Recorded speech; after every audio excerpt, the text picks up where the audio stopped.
Hello beautiful internet family, Dan here from DansTube.TV, and today I'm checking out another flight controller that can open up even more opportunities for your Mini 2 and your Mini SE. The application is called Maven. It's only available on iOS right now, so for iPhone, iPad. This is a really cool alternative to Litchi and DroneLink as well, so I've done a lot of content on Litchi on the channel recently. Maven is basically another offering here with some other unique features.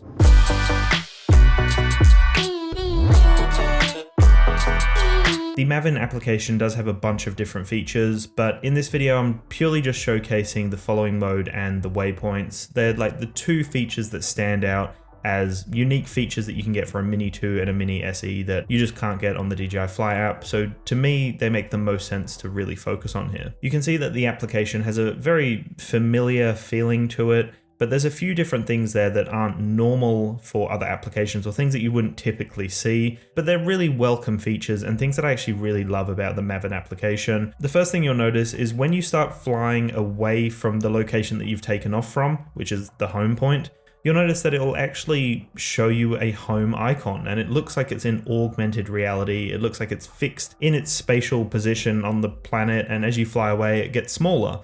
And that's a really unique feature to me. You've got to be looking in the direction of that actual home point, but I love that. That's such a cool feature and a visual thing that's very important to have if you've maybe lost a little bit of your bearings, you don't know where you are, and to see that icon pop up and it's in augmented reality, but it's a lot smaller in the distance, is a really reassuring thing and a great safety feature. The other thing you'll notice is when I go into the co-pilot mode, which is where you can actually use the following mode, you'll notice that there's a person in that augmented reality. So the same thing as the home point, but just a person icon, and it's blue instead of green. And again, really unique to be able to see exactly what you're tracking. So in this instance, it's tracking the controller or the actual signal from your phone, the GPS on your phone.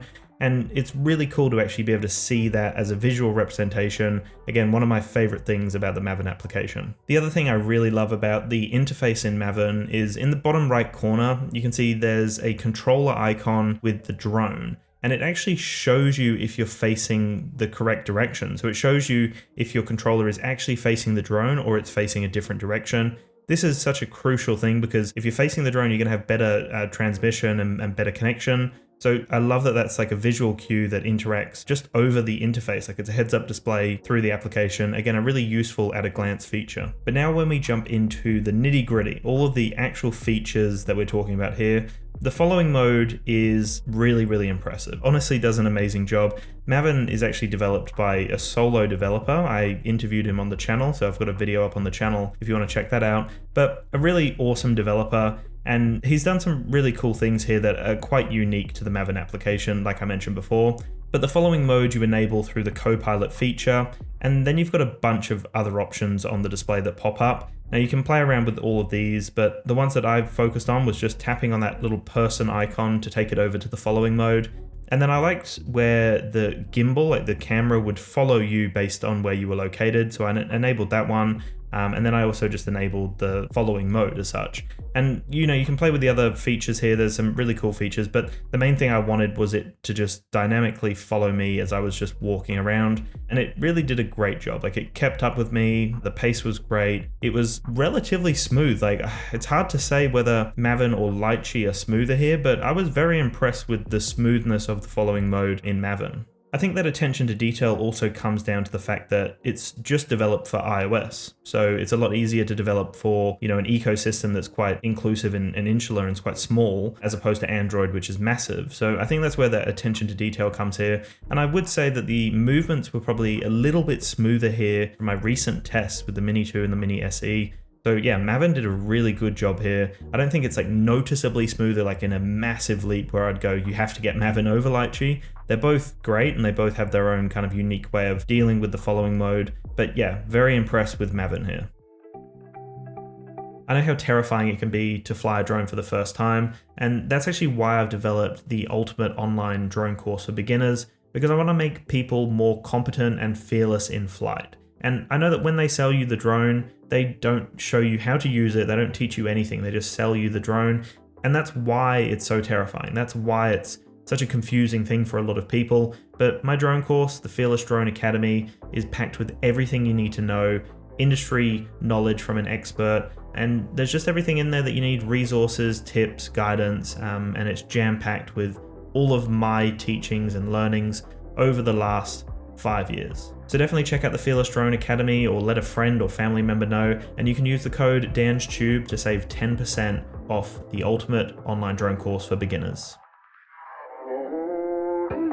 Another really cool feature that Maven seems to offer over the other applications that I've tested is it actually does a really cool job of giving you feedback to let you know that you're changing the distance or the altitude. So when I've got it set up in the follow mode, and let's say I change the altitude, I actually get like a vibration and I get a sound that's letting me know that it's clicking between like a meter increment to let me know that it's changing the altitude or changing the distance. And this is like a small feature, but I even found that I didn't have to look at the controller, and I could just focus purely on the drone and adjust those parameters, and getting that feedback would let me know that it's moving in meter increments, which was easy to kind of just keep my mind on and focus on the actual drone itself.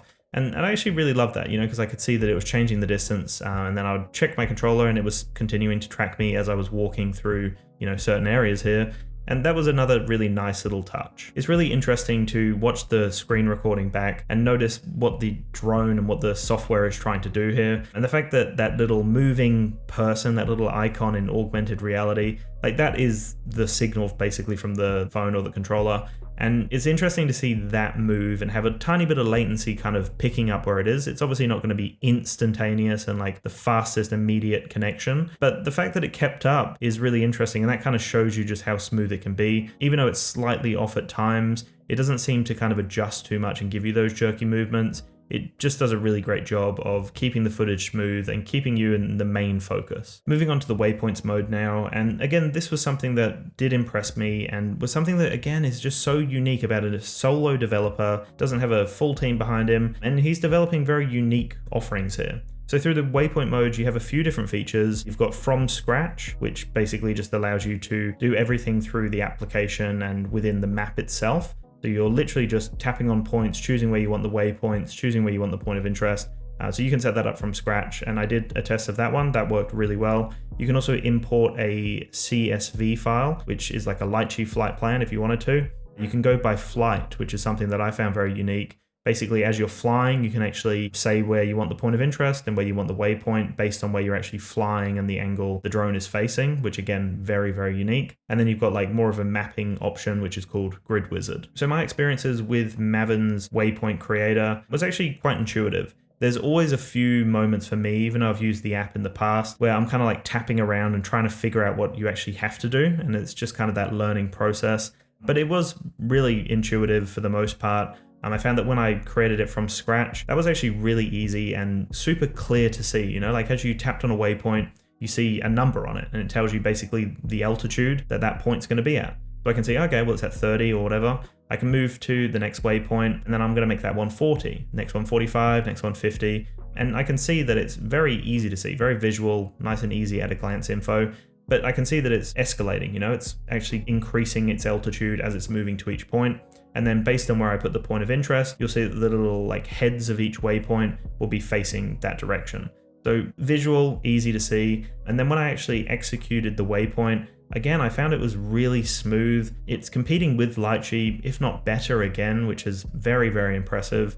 So to see that work flawlessly, I was very impressed with just the from scratch, how you can develop it through the actual like map. It's so easy to set up a waypoint mission, and it's so much fun. It's so cool. All these different options you have available to you. You can just set up a really basic mission. You can then save it and then load it again later. But yeah, really easy to see. And then when it's actually actioning the mission, you can change the display of, the actual camera feed or the map. So when you do that, again, really nice at a glance information. So I had it set up so I could see the entire mission and I could see that all on the map. And then I made the actual camera feed relatively large so I could see what the drone was seeing, just in case there was anything, I needed to address, or if there were any birds around or whatever that may be. So yeah, that actually worked really well. And some of the options were really cool in there as well. Like when I set the point of interest, I could set it, and then when I actually moved the point of interest, it had like a little crosshair that was showing me where I was moving it to, and it was actually showing me like a map display basically of what that point was on the map, which again, really cool, nice and easy to see like what you want your point of interest to be. And then from there I could literally just fly to each location, set up the frame of the shot, and then tap on add waypoint, and it just added a waypoint in that position. Yeah, really cool. Again, such an awesome thing to do, and something a bit more unique than just doing it on a map. I like it that you can actually set the drone up where you want it to be, set the height, do whatever you want, and it gives you like an idea of how it's going to unfold from there. So honestly, the offering from the Maven application is fantastic, and it's a really cool offering. Like honestly, solo developer, some unique features here that some of the other developers haven't even thought of or implemented. It's just got a unique feel to it. And there's definitely some unique options in there that actually make it an extremely pleasant flight. So yep, again, just to reiterate, follow mode works great, had no major issues with it. It was actually a bit smoother than Litchi. And then the Waypoints mode had some unique features that Litchi and DroneLink and some of the others don't even have. So again, very cool that there's some unique offers out there, and yeah, this is well worth checking out. So anyway, thank you so much for watching. Let me know in the comments below if you've checked out the Maven application for your Mini 2 or Mini SE, or for any other drone for that matter. And if you've got any questions, let us know in the comments below and we can definitely help you out. Thank you so much for watching, and I'll chat to you in the next one. Peace. It's too late now to turn around and back again. I made my bed.